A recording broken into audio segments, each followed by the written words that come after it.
Afternoon, Adam. Happy Friday. How are you doing today? Good afternoon. Yeah, happy Friday indeed. Yeah, all good. Thanks. How are you? Yeah, all very well, thank you. Yeah, busy week. We had our team offsite, didn't we, this week? Yeah, good fun. Good It fun. was good fun. Saw a loser in one of us. I'm joking. I was thinking, how long will that take? Nah, literally at 1 second. No, I was the slowest the whole time. Last race of the day, Adam got stuck behind everyone else, and I pipped him to the post. But for the other three races, very much a whippersnapper going through the corners. But yeah, how hot was that on the hottest day of the year so far in a boiler suit? Was Yeah, it was warm, but yeah, good fun. Yeah, it was a good time. So, talking about good times, been loads of good updates. So we've got 5 pages worth of updates to go through today. It sounds like a lot. There's that is still 50 updates, right? We're going to scan through, but we've got our picks of the bunch ready to go. So I will bring up my screen and we'll commence the usual product update briefing. As Le Pub. So what are we talking about first? I think we discussed about HubSpot videos, didn't we? Yeah, so an update here that you can now embed HubSpot videos on any CMS or external email. So say you're using WordPress, you can now just embed the video that you have saved in HubSpot on WordPress without needing to use like a third-party tool like Vimeo or something like that. Yeah, that's awesome. It does bring a lot of value to Content Hub, doesn't it? Because Vimeo has its own subscription fee and all that type of stuff. YouTube obviously has loads of ads on it, and this is just you might not want to host your videos there just based on it can advertise or other videos can be recommended. This is a essentially private hosting of your videos and then embeddable now pretty much anywhere. Yeah, I think there's been quite a big bit of investment in video section of HubSpot of late over the last, say, 12 months. I think there's another update in here at the minute, actually, where AI can generate video scripts for you. And there's another one where it can generate clips for you. So they're definitely investing in the video kind of element of HubSpot. And I think we've said previously, haven't we? I think videos will become more valuable content as AI content increases. I think to cut through the AI noise to actually see somebody genuine on a video is going to resonate. Yeah, exactly. What do they say? I don't know if this is slightly off topic, but I think there's like tests that people do when it's almost like put your hand up in front of your face and show 3 fingers or something like that. It's like AI can't do it or something. Like, I don't know. That's how people are catching out streamers and all that type of stuff for AI clips. They say, put your hand in front of your face, and obviously it makes the filters all or whatever, all glitch, etc. So, yeah, I think video content is super important and a good reason to get Content Hub. So, this is another one on video, actually, isn't it? The AI video clip agent suggestions, bit of a mouthful, but the AI agent here, the video clip agent, is looking at your videos and suggesting clips, which, again, another tool you'd have to purchase separately. Yeah, it'd be interesting to put our pub videos through this to see if it clips out an AI clip about talking about AI clips.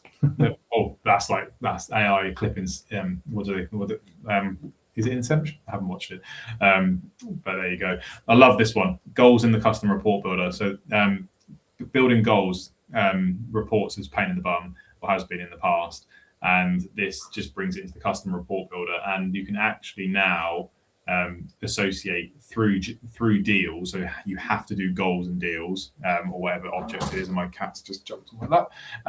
So goals and deals, and then from there you can associate to other objects as well, like contacts, companies, etc.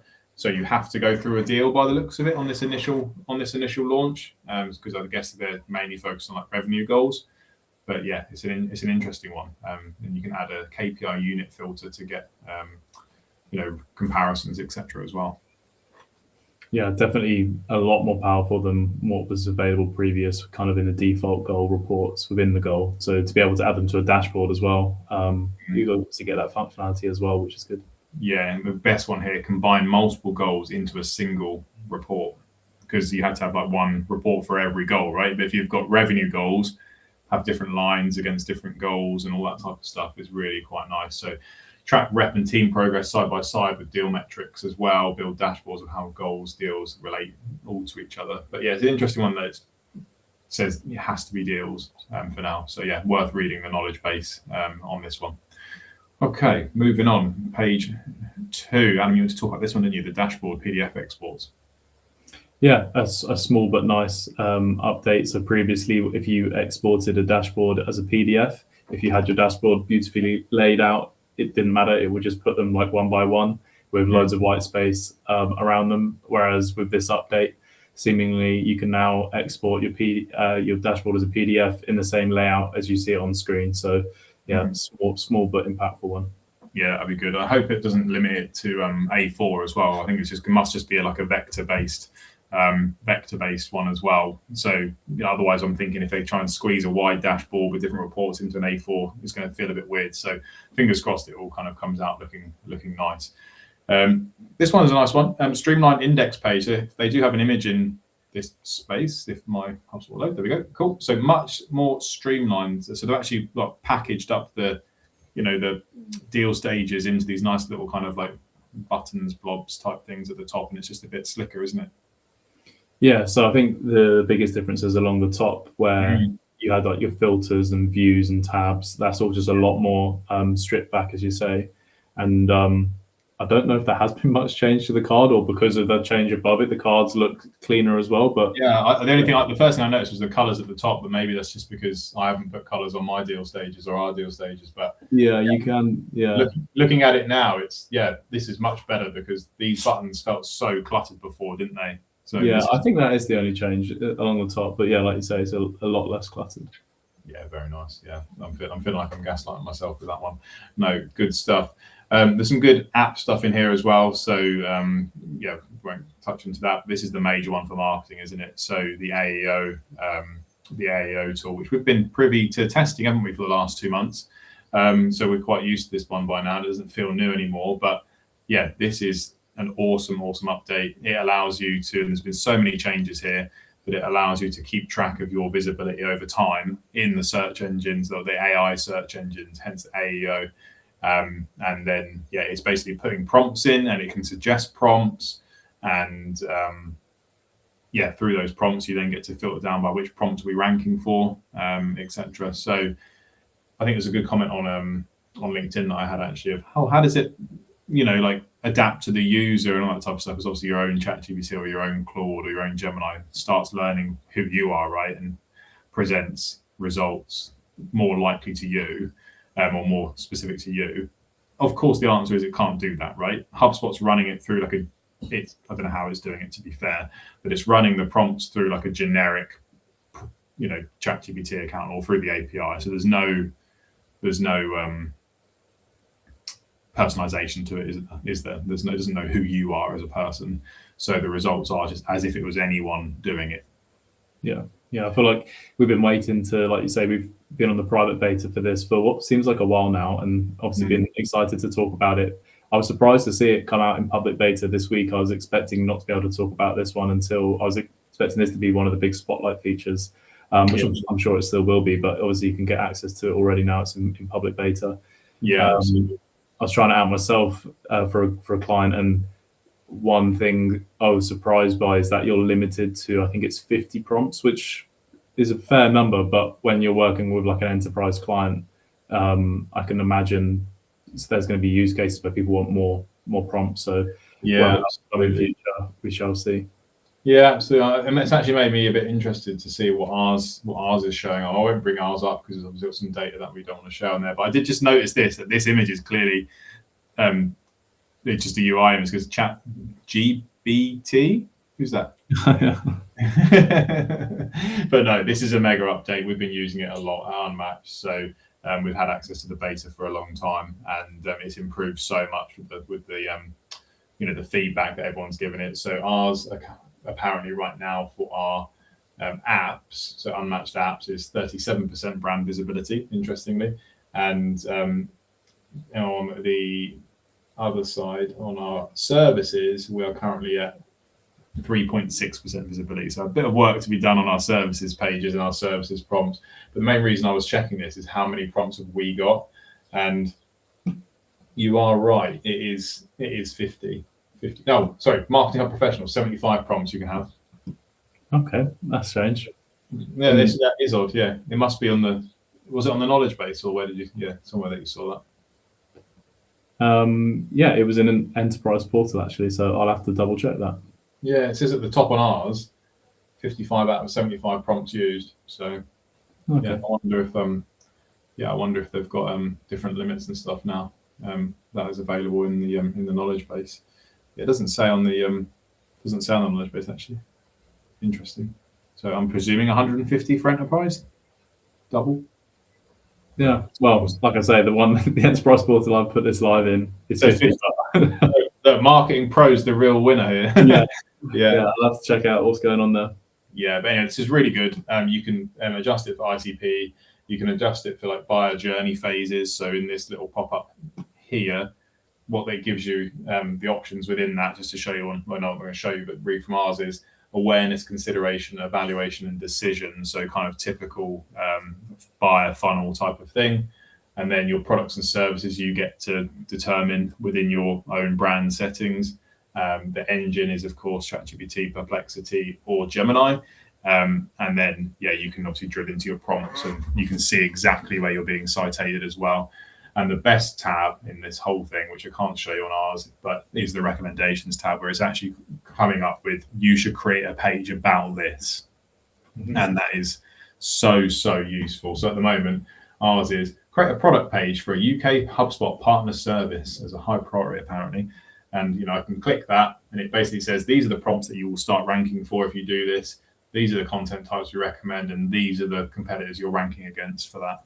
Or you would be competing against for that page. Yeah. Really valuable. Yeah, that recommendations tab also taught me a new piece of terminology in the marketing world, which I don't know if you'd heard of this before. Is a listicle. When you write a blog where you like top 10 things. I didn't know they were called listicles, but I do now. My favorite one is people, and I won't name any names, is people, especially our HubSpot partners, is best HubSpot partners for 2026. Guess who's at number one? It's always them. But the worst thing is they rank, these articles are ranking, right? Like ChatGPT picks that up and it's like, oh, according to this website, this partner is the best partner. It's like, well, yeah, they wrote the article, mate. Like, anyway, it seems like a bit of I guess it's a hack, right? Maybe because we're not doing it is actually a bit silly. Shall we move on before I get off topic? So support macros, Adam. I spotted this one. This was a feature that's already been out a little while ago, but now it's got better configuration, and also they've increased the limit to 500 macros for Pro and 1,000 for Enterprise. So this is absolutely massive now. Macros being essentially a button that clicks to send an email, enroll in a workflow, and close a ticket or move a ticket stage as well, right? Yeah, that's how I understand it. Yeah, so interesting to see that they've increased the limits on that already. So it must be quite popular for those that have enrolled. Yeah, absolutely. Okay, Adam, you get to pick the next one. Where are we headed? We headed next page, please. COVID vibes. Just a shout out for our apps on here. Sequential's now featured in this product update, which is quite nice. It was anyway. Where are we?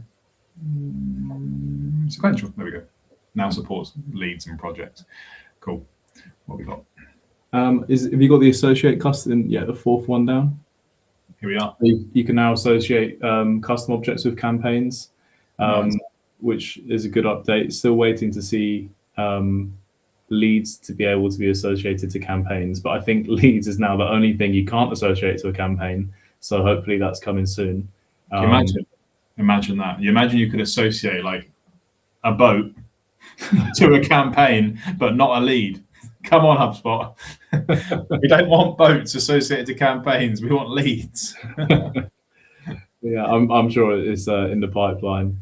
But yeah, obviously this is a good advantage for campaigns. So campaigns have had a massive being able to associate, to choose which deals and stuff as well is huge as well. But yeah, now you can do your custom objects as well. Yeah, absolutely. And in addition on here, like they now respect property logic, conditional logic. They're available in the data model. You can put custom association labels on it. You can do segments based on campaign properties. Like, yeah, it's becoming its own proper object, isn't it? Which is great to see. Yeah. Okay.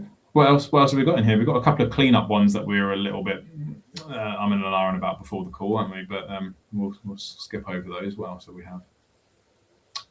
This campaign automation we couldn't get our head round, could we? No. Well, the only way I can see this in my mind is, I know recently you had the ability to control campaigns from within a workflow. So you like could campaigns. Yeah. And now this, to me, the way I read this is you can create kind of those campaign workflow actions within the marketing studio. So yeah, really interested to see more about this one. It does say it's only taking a very small number of applicants, but yeah, really keen to see how this works. So what do those campaign workflows do, Adam? Like just for the average person, including me in that, like what can you actually do with that? Like those existing So you could like send like any kind of standard workflow. So I don't know, you could send an internal notification if a company suddenly meets the criteria for your campaign, or I get it's more internal, right? In that case. Well, yeah, I'd have thought so. I can't see a world in which you would be doing external things, but yeah, as I say, keen to see this one in action to fully understand how that's going to work, because I've never really seen, other than like journeys, which again I haven't seen much on. I've never really seen any kind of workflow ability outside of the workflow tool, which to me, the way I'm reading this is what this is suggesting. Yeah, I'm interested as to, send emails or WhatsApps to people internally or to the contact. I can't visualize it. I'm hoping that I'm maybe might try and book a meeting with Dean. But no, look, it's interesting. So major one on this one though that we did want to highlight was this historical email import, wasn't it? So this went into beta last year, then got removed again, and now it's back. Give us the lowdown, Adam, on what this allows you to do, and it's pretty obvious because it's in a big red orangey box. Yeah. So now when you're connecting your inbox, or if you've already done it, you can now import your historical email data, which is obviously huge for new users. Yeah, massive, isn't it, for migration? So I think, if you're coming into HubSpot, and we're fortunate to be bringing lots of people onto HubSpot now, there is so much you can do. So settings here, most recent 12 months, date range, choose your own range, all data from their first email until time of the import. I mean, that's pretty chunky, isn't it? Absolutely, yeah. Like sometimes I would love to know like the stats of the HubSpot servers. Oh, so that's just mad. But yeah, obviously a massive win to be able to get all that data, because presumably it will come in as you'd expect it to in terms of the dates and stuff. So a new user into HubSpot can start reporting on that kind of stuff immediately. So yeah, it's really important. Yeah, absolutely. So this is interesting here. Please note, or I guess not, please note it is supported for Gmail only on this rollout. So no Outlook yet, I'm afraid, for this. Just Gmail. The interesting bit here is that when you connect it, it will guide you through a flow where you can define a date range, choose to import emails to existing or create new contacts as well. So just a heads up, if you select create new contacts as well, that's going to create new companies as well. Just bear that in mind. There's a lot of potential kind of like, chain of events stuff that could happen there, isn't there? Yeah, absolutely. Especially if you're in a complex portal where there could be workflows sat in the background that you're not aware of, where if they're hitting certain segments, it's going to set off certain email chains. Yeah, you've got to be careful when you're bringing in any new data. Yeah, absolutely. Hopefully it lets you choose whether to bring them as marketing contacts as well. I imagine it's going to just put them in as non-marketing contact, or at least I hope so. Yeah. Interestingly, you have to have a sales or service hub seat. Oh, sorry, a sales hub seat for this. Okay, that can kind of make sense to me. Yeah, I would have kind of expected service to be on there as well, perhaps, but I think just a core seat, right? Just any core, any professional platform at all, like. Yeah. But anyway, that might change after the beta. So yeah. Well, hopefully so. Anyway, page number 5, Adam. We're nearly there. We've got loads to talk about today, and running over. But Reddit is a big theme. Yeah, there was 2 for Reddit this week. So you can now publish content onto Reddit from within HubSpot, and there's another update in there somewhere where you can actually analyze and read about conversations and social insight of what's going on in Reddit in HubSpot. So a bit of social listening. Yeah, absolutely. And I think using Reddit a lot myself, I'm always skeptical of. There's a lot of stuff that just gets downvoted. Like the brands that are just posting and they're saying, "Hey, look at my product or look at my service," are just getting absolutely downvoted to, like when this eventually rolls out for public and like fully live, yeah, people got to be careful how they use this because it really can affect brand sentiment quite quickly. You know, having a massively downvoted post about your brand is never going to be good. I think, you know, the current recommended ratio is like 1 post that you contribute to every 10 comments. So like you'll need to have someone on there commenting, engaging. So it's not just another channel like LinkedIn that you can just plop content out and have no downsides, right?